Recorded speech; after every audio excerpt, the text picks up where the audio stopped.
할렐루야, 10월 27일 금요일 새벽입니다. 오늘 하나님께서 주시는 은혜의 말씀은 마태복음 5장 17절에서 48절 말씀이 되겠습니다. 신약성경 마태복음 5장 17절에서 48절까지 말씀 중에서 17절부터 20절 그리고 48절을 봉독해 드리겠습니다. 내가 율법이나 선지자를 폐하러 온 줄로 생각하지 말라. 폐하러 온 것이 아니요 완전하게 하려 함이라. 진실로 너희에게 이르노니 천지가 없어지기 전에는 율법의 1.1획도 결코 없어지지 아니하고 다 이루리라. 그러므로 누구든지 이 계명 중에 지극히 작은 것 하나라도 버리고 또 그같이 사람을 가르치는 자는 천국에서 지극히 작다 일컬음을 받을 것이요 누구든지 이를 행하며 가르치는 자는 천국에서 크다 일컬음을 받으리라. 내가 너희에게 이르노니 너희 의가 서기관과 바리새인보다 더 낫지 못하면 결코 천국에 들어가지 못하리라. 그러므로 하늘에 계신 너희 아버지의 온전하신 것 같이 너희도 온전하라. 아멘.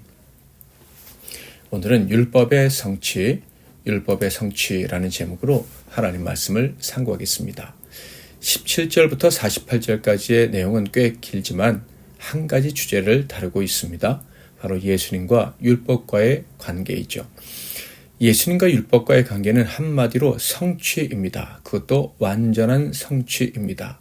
그러니까 예수님께서 이 땅에 오신 이유는 율법의 완전한 성취를 위해서다라는 것을 오늘 본문에서 말씀해 주고 있는 거예요. 17절부터 18절 내가 율법이나 선지자를 폐하러 온 줄로 생각하지 말라. 폐하러 온 것이 아니요 완전하게 하려 함이라. 진실로 너희에게 이르노니 천지가 없어지기 전에는 율법의 1.1획도 결코 없어지지 아니하고 다 이루리라. 예수님은 이렇게 율법은 1.1획도 없어지지 않고 다 이룰 것이다 라고 말씀하셨습니다. 완전히 율법을 이루게 하시려고 예수님이 오셨다라는 것이죠. 절대로 율법을 폐하러 오신 것이 아니라고 확실하게 말씀하셨습니다. 심지어 이렇게까지 권면하셨는데 이것이 이 단락의 결론의 말씀입니다. 48절 그러므로 하늘에 계신 너희 아버지의 온전하신 것 같이 너희도 온전하라. 하나님께서 친히 정하신 법에 대해서 완전하신 것처럼 우리 모든 제자들도 하나님의 법을 온전히 지켜서 그 법 앞에 완전한 자가 되어야 한다라는 말씀이에요. 그러므로 율법이 완전해진다는 것은 율법을 폐하는 것이 아니죠. 또한 바울이 표현했던 것 율법의 마침이라는 말씀도 율법의 폐지가 아닌 거예요. 사도 바울은 로마서 10장 4절에서 이렇게 말씀하셨죠. 그리스도는 모든 믿는 자에게 의를 이루기 위하여 율법의 마침이 되시니라. 예수님께서는 율법의 완성, 율법의 마침을 위해 이 땅에 오셨다는 거예요.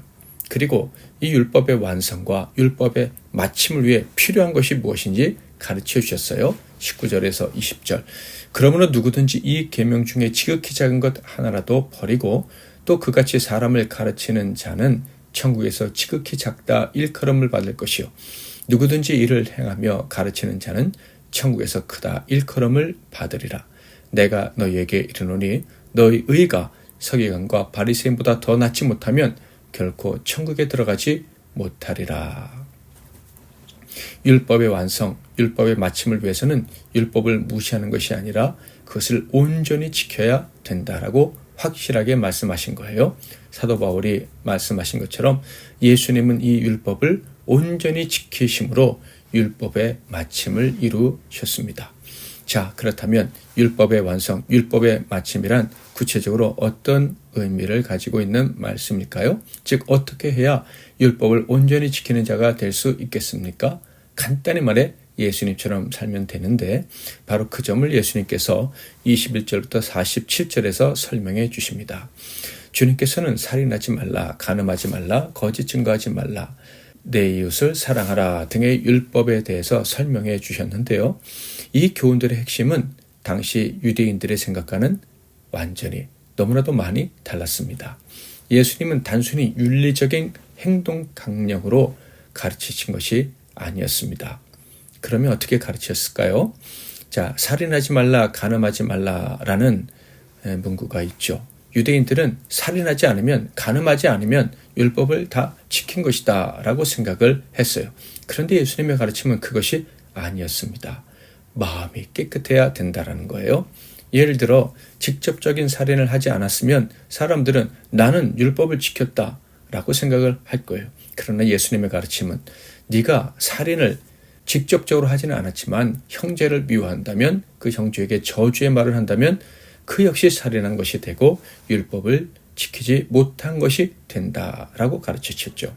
그러니까 마음속에서 순수하게 형제를 사랑하는 마음을 가질 때에야 비로소 살인하지 말라는 율법을 온전히 지키게 된 것이다 라고 가르치신 거예요. 간음 역시 마찬가지인데 실제 간음죄를 저지르지 않았다 할지라도 그 마음속에 더러운 생각을 가지고 있다면 그 역시 간음죄를 저지른 자요 율법을 어긴 자라고 가르치셨습니다. 이혼과 관련된 말씀은 유대인들에게는 더욱더 충격적이었을 것 같습니다.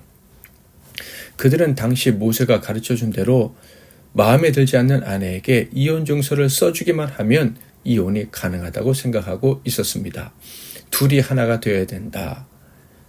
이것은 사람이 나누지 못할 것이다 라는 하나님의 말씀으로 인한 그 무거운 짐을 그저 이혼 증서 하나로 다 벗어버릴 수 있다라고 생각하고 살고 있었던 거예요. 그런데 주님은 그런 그들의 행위에 동의하지 않으셨던 거예요. 즉 율법에 기록된 대로 증서 하나 써주고 아내를 버린 자는 율법을 지킨 자가 아니라 어긴 자들이다라고 명확하게 말씀을 하셨습니다. 그러니까 유대인들은 이 주님의 가르침에 충격을 받을 수밖에 없었겠죠. 주님이 어떻게 가르치셨습니까? 31절 32절 또 일러스되 누구든지 아내를 버리려거든 이혼 증서를 줄 것이라 하였으나 나는 너희에게 이르노니 누구든지 음행한 이유 없이 아내를 버리면 이는 그로 간음하게 하며 또 누구든지 버림받은 여자에게 장가드는 자도 간음함이니라. 원수 갚는 문제에 대한 말씀, 이웃사랑에 대한 말씀도 큰 충격으로 다가왔을 것입니다. 주님의 가르침은 한마디로 원수까지 사랑해야 된다라는 것이었어요. 43절, 44절 또 내 이웃을 사랑하고 내 원수를 미워하라 하였다는 것을 너희가 들었으나 나는 너희에게 이르노니 너희 원수를 사랑하며 너희를 박해하는 자를 위하여 기도하라. 이상의 가르침들을 통해서 주님께서 율법의 완성을 위해 오셨다는 말씀의 의미는 율법을 그 율법의 본래 정신을 이해하고 지켜야 한다라는 것이었죠. 당연히 이 가르침은 당시 유대인들에게는 받아들이기 어려운 가르침이었을 것입니다. 그들은 그저 문서에 기록된 대로만 지키면 된다고 생각하고 오랫동안 살아왔어요. 그러니까 그들은 오랫동안 그 가르침에 합당하게 살려고 노력하는 과정 속에서 나름의 윤리적 기준을 세우고 살아가고 있었을 거예요. 그런데 주님은 그들의 그 윤리적인 기준을 인정해 주지 않으셨던 것입니다. 그러므로 율법의 완성, 주님께서 본을 보이신 그런 삶을 살아가는 것은 당시 그 땅에 살던 유대인들에게는 지키기 어려운 법이었을 거예요. 이 정도만 지키면 나는 완전한 하나님의 백성이야. 하나님께 칭찬받을 만한 사람이야. 당당하고 부끄러움 없는 사람이야 라고 생각했는데 그 정도 가지고는 안 된다라는 말씀을 하셨으니 얼마나 받아들이기가 어려웠겠습니까? 지금 유대인들에게 예수님의 말씀을 누가 가서 전한다고 한다면, 아니 예수님이 직접 오셔서 전하신다고 해도 반대에 부딪힐 것 같습니다. 즉 지금 원수의 공격으로 고통당하는 유대인들에게, 정통 유대주의자들에게 원수도 사랑해야 된다라는 말씀을 전하면 어떻게 될까요? 당연히 반대와 심지어 박해까지 받지 않을까요?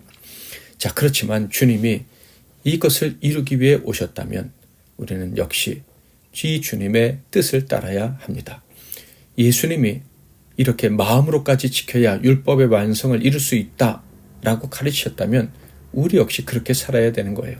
세상이 반대한다 할지라도, 박해를 하려 한다 할지라도 각오하고서 이 법을 완전히 지켜야 하는 것입니다.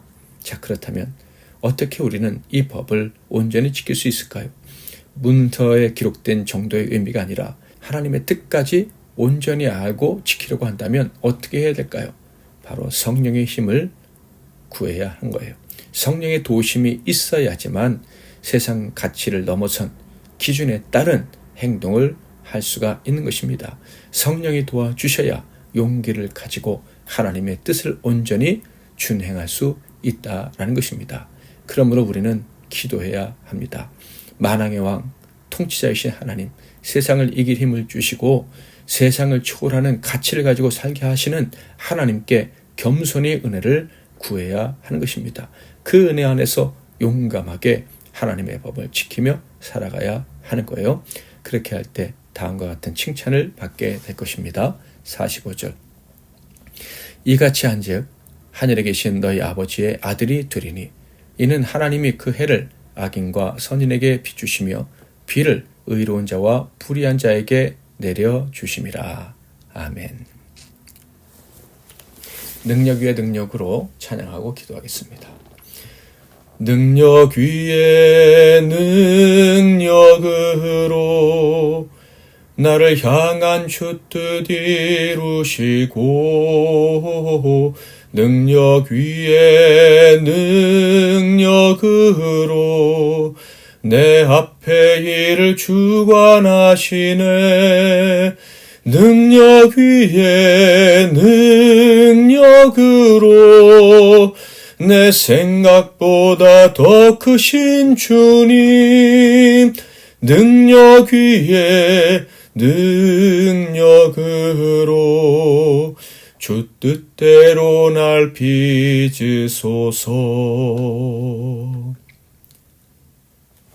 말씀 붙잡고 기도하시고 승리하시는 하루 되시기 바랍니다. 제가 먼저 잠깐 기도하고 이어서 여러분 기도하시고 하루를 시작하십시오. 기도하겠습니다. 하나님 아버지, 오늘 말씀을 통해서 예수님께서 율법을 폐하려 오신 것이 아니고 율법을 완전하게 하시기 위해 오셨다는 것을 깨닫게 해주셔서 감사합니다. 결국 주님은 인간의 몸을 입고 오셔서 그 율법을 완전히 이루셨음을 우리는 잘 알고 있습니다.